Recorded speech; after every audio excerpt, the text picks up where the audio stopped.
Good early evening, 7:10 p.m. Eastern Standard Time in the East Coast. I'm XRP Future Millionaire, and as you know, I reside in the great state of Michigan. XRP capitulation fears may be realized. The holders of Luna found that out firsthand as capitulation has taken over for Luna, and it's down better than 38%. I had a targeted move on Luna, as many people know who watch me cover Luna on a daily basis, of $32.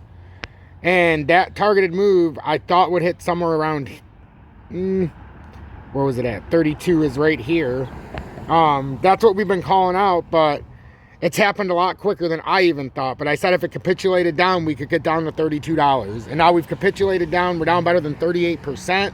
Luna, which just, a week ago, 2 weeks ago, was at $113, and I had a sell warning for everybody, and I said, get the fuck out of this. It's going way down to $32 if it hits its worst case scenario. And guys, it's serious. Luna could very well be showing us what's about to happen in the market. We're about to go volatile here, it looks like. I don't think XRP is quite done yet. If we go down, if we break 30,000 on Bitcoin and XRP breaks 40, that low again, and we confirm this break by 8 o'clock, and we're below 46.8, we might have a capitulation style thing like Luna. And if we drop something like 30% in a day, Luna's trying to show something. But like I said, I thought Luna was working hand in hand with Bitcoin to collapse the market. So I want you guys to watch this real quick. Welcome back. President Biden's approval rating hovering in the low 40s, and now his grade on the economy is getting cut. Our very own Rick Newman is here with his latest report card. Rick, what can you tell us? Tracking the... Okay, we already know about this. I don't give a crap about Biden.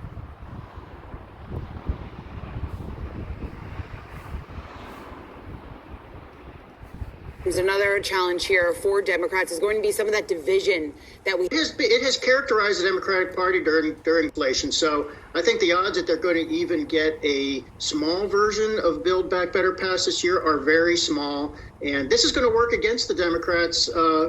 Well, stocks coming off of the session lows, but, we're still talking about a decline of 1.5% roughly for the Dow. The NASDAQ, the biggest loser on the day, down about 3% right now. Tech and energy, the biggest laggard so far, with energy down more than 6% when we're talking about the sector. Let's bring in Yahoo Finance's Emily McCormick, who is tracking all the market action today. Emily.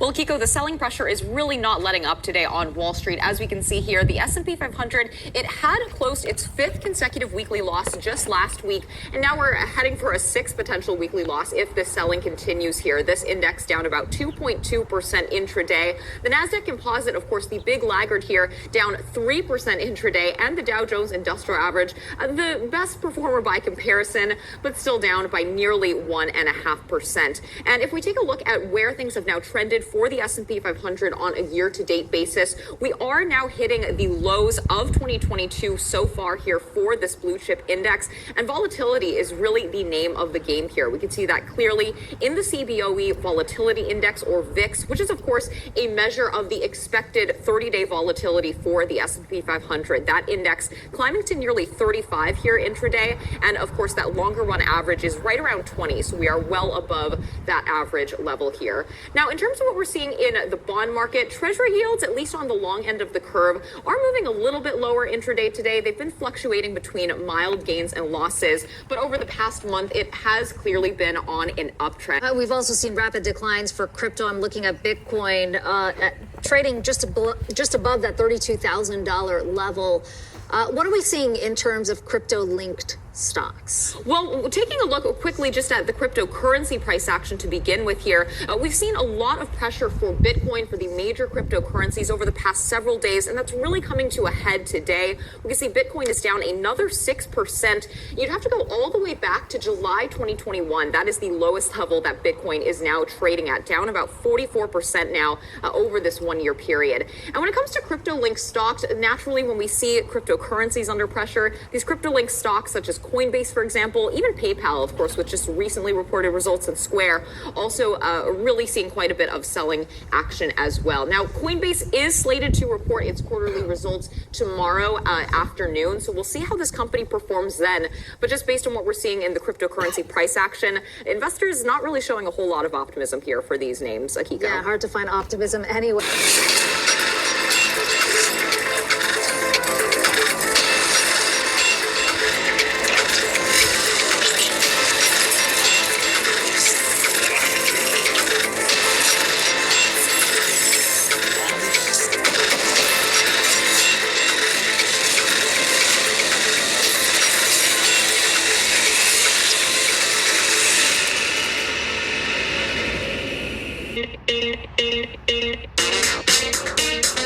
Sunny days. Sunny days. Here again. Sunny days. Here again. Sunny days. Here again. Sunny days. Here again. I wear glasses 'cause I'm so cool. I can predict the charts. Sunny days, here again. Sunny days, here again. Sunny days, here again. Sunny days. Join Tom's Army for $9.99 a month. Welcome back, everybody. XRP Future Millionaire, and as you can see, it certainly is sunny days. Look at that in the background. So I'm going to move because that was quite blinding to try to do that. So I'm going to shut this off. I just want to say hi to everybody. Good evening. Hope you guys are having a blessed evening. We're having a really cool day today because XRP finally broke down a major barrier. We have capitulation concerns roaming free right now because XRP is back under 50 cents.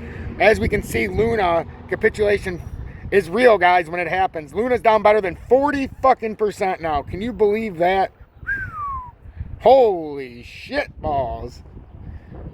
That is unreal. So does the rest of the market. I said Luna was going to help collapse the market.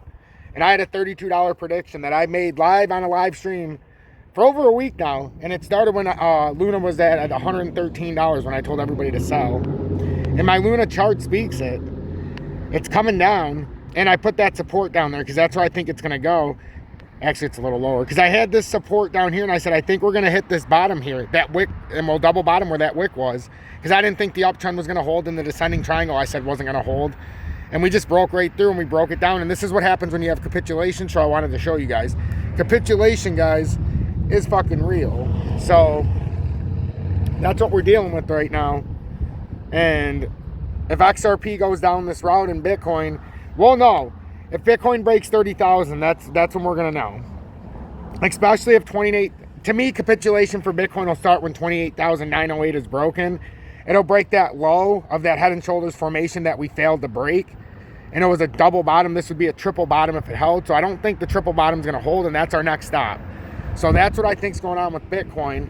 Now, the question is, can we get a bounce? That's what we're trying to find out right now. We can't find that out until we see what's going to happen. XRP technically is still in this falling channel that was created. And until it breaks this falling channel with a daily close, technically we can trade inside of it. But if it breaks and as a close, our next move, if we break below 47.8 roughly, we'll give it, our next move would be 42 cents. And then capitulation could start because you could just go out of fucking control because people be like, oh my fucking God, I can't believe XRP's fucking down at 42. I'm out. Fuck this shit. I'll take my 30% off and get the fuck out of here. 80%, some people. So just pay attention, guys, and be alert.